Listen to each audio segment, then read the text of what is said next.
homeschooling isn't always picture perfect. Welcome to Homeschooling with Dr. B, where we'll help you find solutions to the challenges you face and celebrate your successes with you. Now, please welcome your host, Dr. B. Welcome, my tenacious homeschool tribe. Today we're going to be talking about curriculum. So, I'm a planner. Probably stands for my mom being a winger. I mean, she winged everything in her life. And to be honest with you, it used to drive me crazy. So I'm a planner. And when I started homeschooling, I had no plan because I wasn't planning on homeschooling. We just grew increasingly unhappy with the private school that the girls were attending. So as a result of that, my husband one day said, well, if you still want to homeschool, this is the time to do it. So since we're finally having a meeting of the minds, even though I had no plans, even though I was freaked out, I decided to jump the gun and just go ahead and do it. But that year drove me absolutely crazy. I never felt that I had myself together, and I was always concerned that I was doing something wrong. Now, honestly, the something wrong part, a lot of moms feel like that when we first start homeschooling. But for me, I had the additional anxiety of never feeling prepared. Now, every year, I begin planning in my head around March. Around March, I start selecting the courses that we're going to be working on the following year. And then around April, I typically begin purchasing curriculum. The reason I buy the curriculum so early on is because a book that you buy in the beginning of April that you can find used for about $36, $26, if you buy it new come July, the end of July or August, you might be paying $136 for it. And the thing is that while you may choose a different option, sometimes those options will be just as expensive because people have waited to buy their materials till the beginning of the school year. So it's always more challenging around that time. So, as I said, part of my year-round ritual is to get organized for the next year in the spring. The first big decision is what courses the girls will be working on the following year. The second big decision is what type of curriculum are we going to be using? Now, when I first started, I didn't realize that there are many options for homeschoolers out there. Now, let's talk about some of those options. There is free curriculum, all-in-one curriculum, piece-it-together curriculum, or create your own. So let's start with the free curriculum. There are a lot of free resources out there for you on the internet. All you have to do is put in the words free homeschool curriculum into your search and tons of things are going to pop up. Math worksheets, grammar, social studies, instructions on how to do lap books. I mean, there's just a plethora, so many free options. In addition to that, you have programs such as the Khan Academy.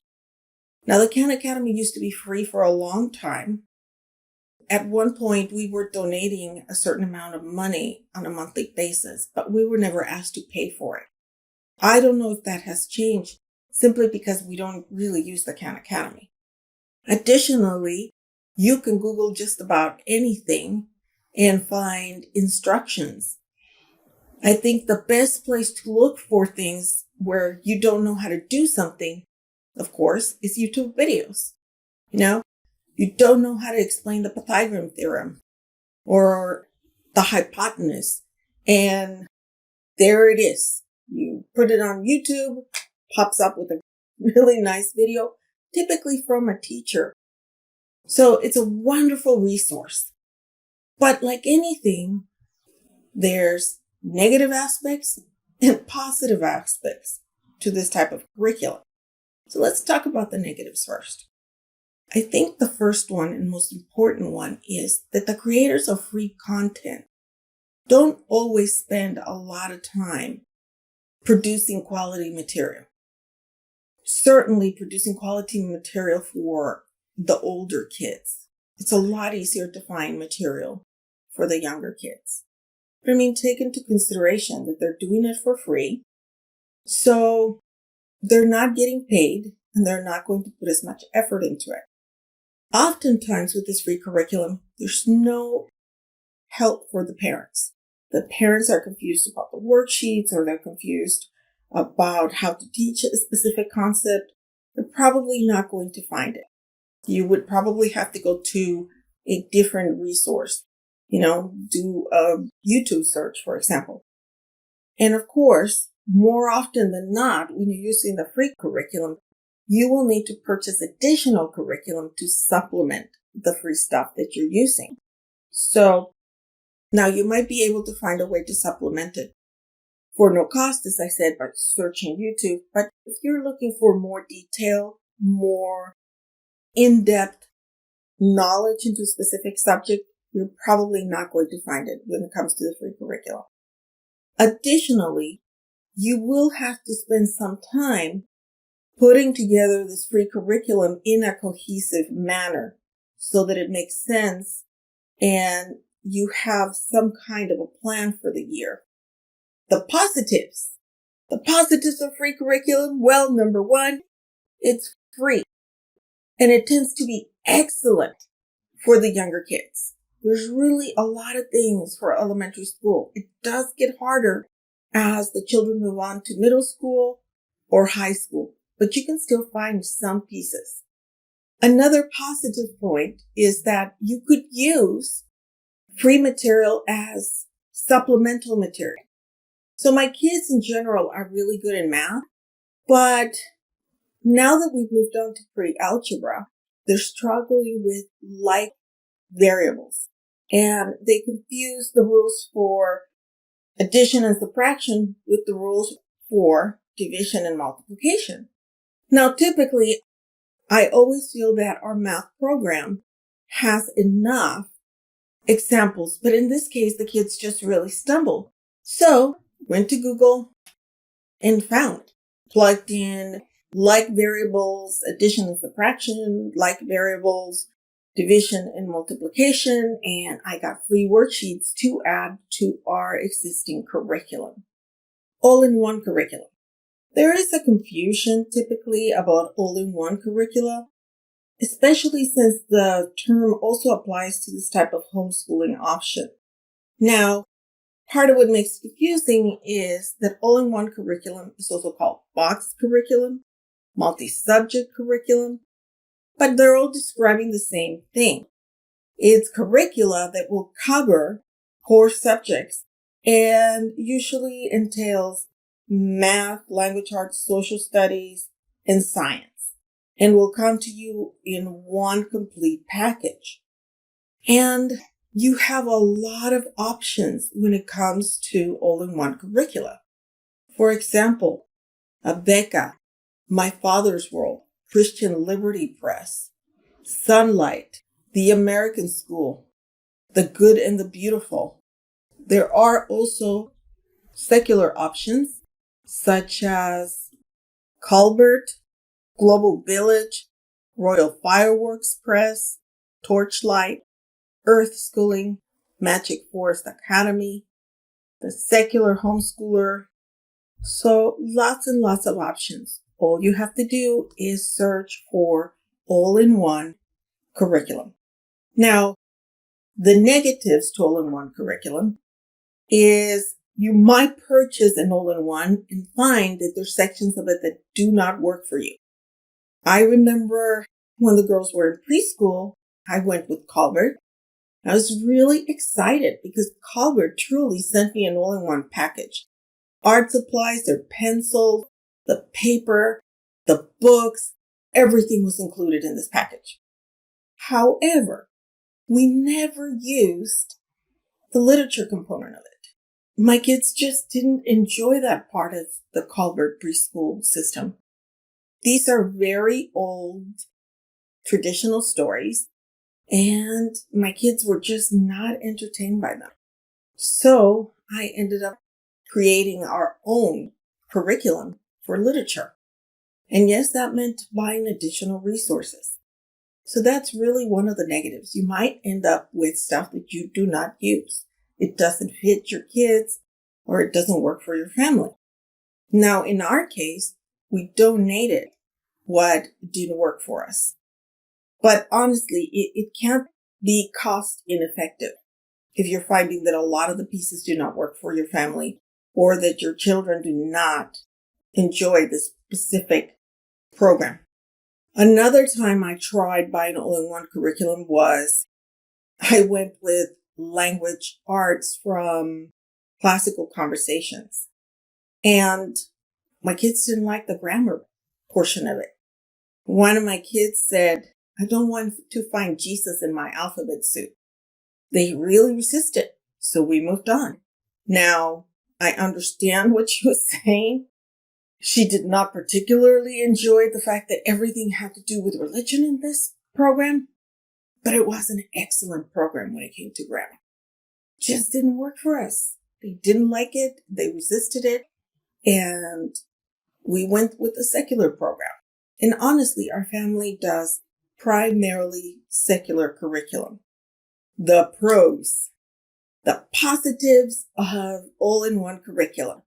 Well, as I mentioned, when I ordered from Colbert, everything came in that box. I didn't even have to worry about supplies, and that was wonderful. As a mom, I was working full-time at the time, and there's a house to take care of, and there's kids to take care of. And so it's a lot easier to get it all together, your curriculum, and not have to worry about it. You also don't have to worry about evaluating different pieces of curriculum, because you're basically evaluating a program, you decide on it, you order it, and it comes all together. And one of the important things as well with all-in-one curricula is that it often comes with grading matrices. So you don't have to worry about figuring out how you're going to grade your child. You can just follow their system, do the checklist, and come up with a grade at the bottom. So that's really nice. And it also tends to come with some type of instruction for you or your children. How to use the Pythagorean theorem, for example. It's probably already included in the curriculum. The next type of curriculum is the piece it together curriculum. And to be honest with you, this is the one that I use. And what it means is you might choose to have Sax and Math, Fix It for grammar, different books for social study. You select your own literature books. I like to do it because it allows for greater educational individualization. I know what works for my children at this point, what doesn't work, and I buy it based on our children's needs and learning styles. In choosing it, you typically have to answer 3 questions. What's my child's learning style? What do I want from this curriculum? And what is my budget? And to be honest with you, another part that I like about piecing it together is that it tends to be cheaper than the all-in-one curriculum. Why is that? Well, because I tend to purchase used books on Amazon, eBay, the Homeschool Buyers Co-op, or Rainbow Resources. As in all other curriculum, there are negatives to the piece it together curriculum component. And that is that you will find yourself evaluating more pieces. And sometimes things don't work out. Now, what I like about it is if I order a book from Amazon and it's not for my kids, guess what? I can send it back. I'm not stuck with it. I can just send it back. It doesn't work as well with eBay or the Homeschool Buyers Co-op, but frankly, you can find some real deals there. I have found math books on eBay for $1.35. The shipping is more expensive, which is $3.95. But it works for us. it really works for us. So in any case, as I was saying, you will have to evaluate more pieces, and you have to purchase from individual places. You might find curriculum that you really like, or at least you're evaluating in the internet and you feel you really like it, but you can't find it on Amazon because, well, everybody's bought it. And then you find yourself going to a different source or another different source. Or you can find the kids' book, Rainbow Resources, but you can't find the teacher guide. You have to find it on Amazon or vice versa. So there's a little bit of juggling and it can become confusing. The positives. Well, the positives are definitely that you can individualize the system to meet your child's needs. We tried, I think, like 3 different math programs until we found the one that worked for our kids. The nice thing was at that point, I was buying on Amazon and I was returning what just didn't work. And I didn't feel guilty about sending it back. Somebody else was going to buy it. It also allows you to create individualized instruction, meaning I can teach the subject however I want to teach it. I don't have any set of guidelines. I create my own guidelines and I create my own worksheets. Now, sometimes they do come with a specific program. Sometimes they don't. But even when they do come with that program, oftentimes I find myself modifying them. And I like doing that. That is one of my things. Not everybody enjoys doing that. And that is something that you should keep in mind. Your final option is to create your own curriculum from scratch. And I have met lots of moms that do this. They do it for a variety of reasons. One is cost. Another one is that they really, really want to individualize the educational process for their kids. And I truly admire the moms that do this. When we look at the negatives, the biggest negative is it is incredibly time consuming. And that's the reason why I don't do it. I'm willing to modify curriculum for my kids. I'm willing to create some of the forms like worksheets. I put this really nice novel study package together from them from different other resources. But the bottom line is I don't want to start something from scratch because then I'm going to have to test it out and I'm going to have to modify it numerous times. And I just simply do not have the time for that. So that is a big thing. Because in addition to creating the curriculum, you're also going to have to create the grading matrices. You're also going to have or determine how to grade. And you're also going to have to do all the administrative work, recording the grades, etc., and continue to take care of your house, your children, and work if you also work. So to me, it seems very overwhelming. But as I said, I've met a lot of moms that do a great job with it, especially in the elementary school years. Now, why did we decide to go with a PISA together? Well, my husband and I had a long discussion around the time that we started homeschooling. And basically what he told me was the budget that we used to have to send our girls to private school is your homeschool budget. The wonderful thing about that was, well, the school was not extraordinarily expensive. It gave me a nice budget to work with. And that meant that if I was selective in the way that I chose my curriculum, I could use part of that budget for field trips, for travel, for additional supplies. My kids have telescopes, microscopes. We have tons of art supplies. You can see the panda back here that we're working on.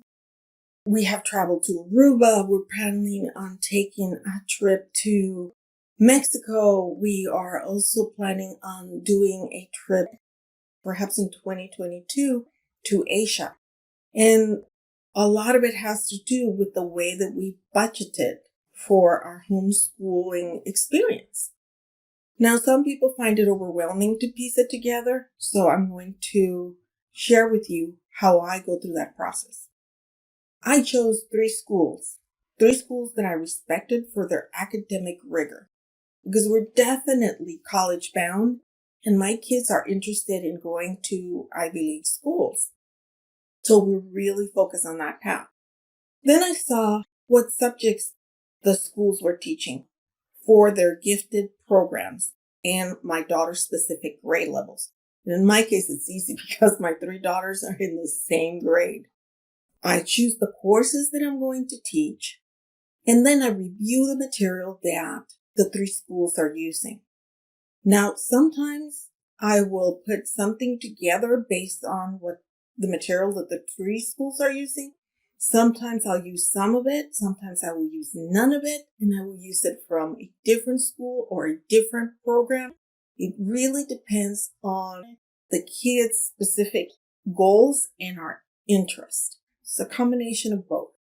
If I can get the syllabi from those schools, I review the assignments, I review their grading matrices, and I sometimes choose some of their assignments. Not all of them. Many times, what I do is I choose to teach or give my children assignments from introductory courses at the college level. And if you have been listening to my podcast or reading the blog or going to YouTube, and you know that my kids test at college level in many of these subjects, even though they just finished the 8th grade. So we are definitely successful with our curriculum in meeting our goals. Hey, if you found this episode useful, please subscribe to our podcast, blog, or YouTube channel. Life can be overwhelming, but homeschooling doesn't have to be. For links and resources, please visit our website. Till next time, enjoy your kiddos. Thank you for joining us on this episode of Homeschooling with Dr. B. Head over to homeschoolingwithdrb.com for more information and resources. That's homeschoolingwithdrb.com. Until next time.